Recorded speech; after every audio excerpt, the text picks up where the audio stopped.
Сегодня в Татарстане подтверждены 50 новых случаев коронавирусной инфекции. 19 человек госпитализированы, 31 лечатся дома. Больше всего заболевших в Казани 23 человека, следом идут Челны, здесь 18 случаев заражения. В общей сложности в республике зарегистрировано 3244 случая заболевания.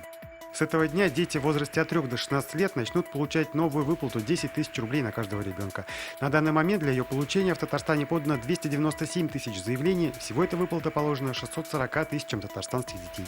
Сегодня Международный день защиты детей. В этом году все праздничные мероприятия пройдут в онлайн-формате. Подготовлена обширная программа с участием актеров, певцов, музыкантов, спортсменов и участников КВН.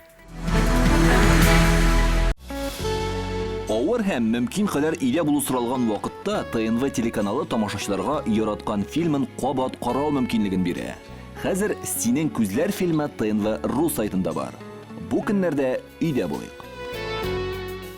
Все новости дня, выпуски программы «Новости Татарстана», программы и фильмы на сайте tnv.ru и на YouTube-канале ТНВ. Подписывайтесь.